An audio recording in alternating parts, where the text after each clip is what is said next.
Obutateeka buli kimu ekirina okubeera naddala ebintu ebyenkizo mu bifo bino naye n'ebibeera bya nkizo kuba kati onootwala computers zonna n'otwala ebikozesebwa byonna n'osalasala zi cameras n'obba ssente n'ebirala byonna n'omenya enzigi n'okola ki ezo zonna expenses n'okugezaako okutuza emabega. So yes kitu affectingamu naye tetugenda kikkiriza kutu affectinga nga bo bwe basuubira nti babeere so affected emirimu esannyalale tegigenda kusannyalala tusigala tu ngenda kukuyanyiri wazibu nnyo wansi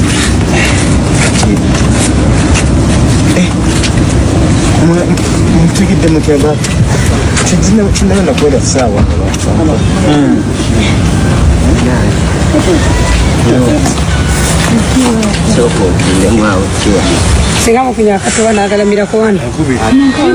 kibeereramuko nti tuyinza obutateeka buli kimu ekirina okubeera naddala ebintu ebyenkizo mu bifo bino naye n'ebibeera bya nkizo kuba kati onootwala computers zonna n'otwala ebikozesebwa byonna n'osalasala zi cameras n'obba ssente n'ebirala byonna n'omenya enzigi n'okola ki ezo zonna expenses n'okugezaako okutuza emabega. So yes kitu affectingamu naye tetugenda kikkiriza kutu affectinga nga bo bwe basuubira nti babeere so affected emirimu esannyalale tegigenda kusannyalala tusigala tugenda mu maaso. Accountant waffe yategeezezza nga bwe mulabye office ya accountant neya National Treasurer abadde alina ssente zituyambako okukola emirimu gy'ekibiina ezisukka mu miliyoni 3 ezibadde wano mu cash nazo tezirabikako kati bazibbye era nga bwe babbye ez'ekamooca mu dduuka ne bajjamu miliyoni 2.5 ne wali ne bajjamu miliyoni 2. So ne wano ssente ezibadde wano ezikola emirimu eza mobilization biki byonna bazitutte tetuziraba batutte ensawo ne batwala bingi nnyo registers ezimu tetubadde tulinako details zaffe ne batwala CCTV cameras nga njagala kwebaza abalwanyi baffe bonna aba National Unity Platform okulaba nga aba National Unity Platform okulaba nga mu myaka 4 n'ekitundu ndoza tunatera kucelebrating emyaka 5 ez'ekibiina kino Museveni tumutadde mu nsonda ne tumumatiza gyali n'abamwetoolodde baganda be ne batabani be n'abooluganda n'abako n'ab'emikwano ti ddala bannayuganda batukyawa ne bamatira nti ffe tuli bakyawe tebakyatwagala n'olwekyo tusobola kubafutubbalako.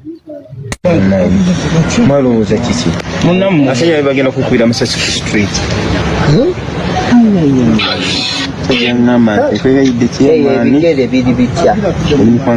genda kubakwata tubatwale mu mbuga z'amateeka babavunaana okufuna amagye okwenda kukola training y'amagye omala emyezi 9 waliwo ebizibu ebibaawo mu ggwanga ne bataba passinga n'omala emwaka gumu n'emyezi emeka nga tunoonya tulabe ekinyusa ekirimu mwegamba byakuzannyiramu njagala kubabuulira bino tugenda kubakwata paka kuwulira bubi mulekerawo okuzannyira ku gavumenti. Haya kati kino njagala kukibabuulira disciplinary tujja kuba disciplininga tujja kulaba nga muteerera okudda mu line tujja kulaba nga obulamu bwammwe musana kwoza sabbuuni mu mutwe mwabeeyita abannupu.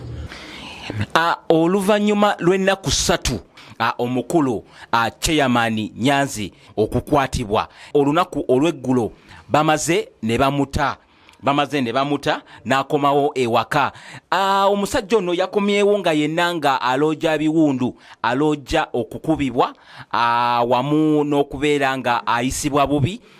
Ngenda kubeera nga video njikuteerako mu maaso awo olabe omukulu ono Chairman Nyanzi. Yes ate olunaku olw'eggulo amakubo gonna agabeera nga ganywisiza wali ku office eza NUP wali Makerere Kavule ebitongole bya security police UPDF wamu ne military olunaku olw'eggulo basazeeko amakubo ago nga tebakkiriza muntu yenna okubeera nga crossinga teri kuyingira ate teri kufuluma.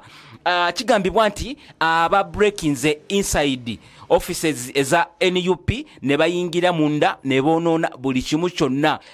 Omwogezi wa NUP omukulu Joero ngenda kubeera nga mukuteerako mu maaso awo olabe owulire ebigambo byayogedde ku kikolwa kino ekya security kyeyakoze okubeera nga bayingira munda mu offices ne bamenya ne batwala buli kimu kyonna.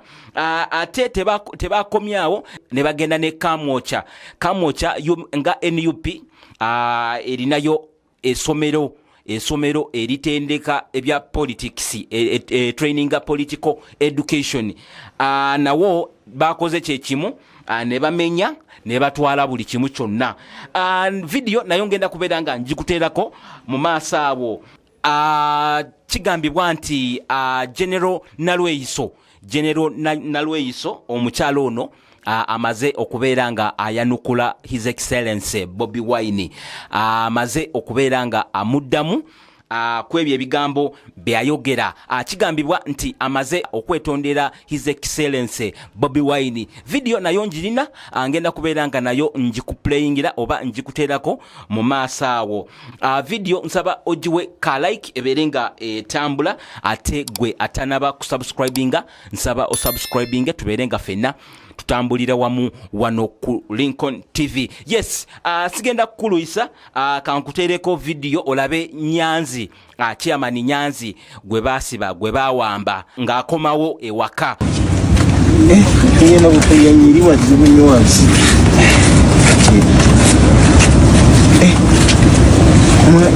Mutegedde mutaba tinaba nakwera ssaawa.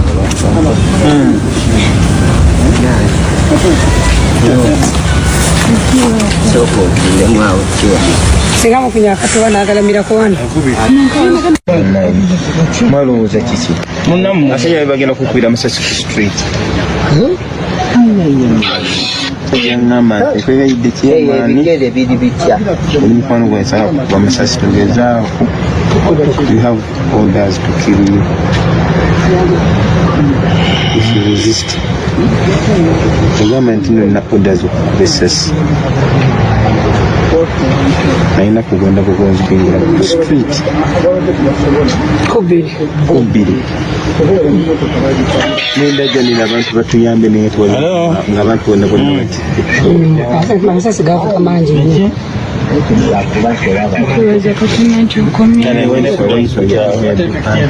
Tubeerera mu konti tuyinza obutateeka buli kimu ekirina okubeera naddala ebintu ebyenkizo mu bifo bino naye n'ebibeera bya nkizo kuba kati onootwala kompyuta zonna n'otwala ebikozesebwa byonna n'osalasala zi kamerazi n'obba sente n'ebirala byonna n'omenya enzigi n'okola ki ezo zonna expenses n'okugezaako okutuza emabega. So yes, kitu affectingamu naye tetugenda kikkiriza kutu affectinga nga bo basuubira nti babeere so affected emirimu esanyalale tegigenda kusanyalala tusigala tugenda mu maaso.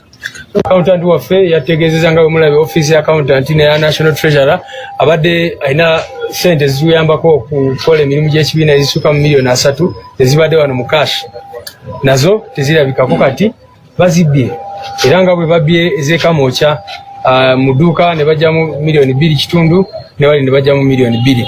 So ne wano sente ezibadde wano ezikola emirimu eza mobilization biki byonna bazitutte tetuziraba.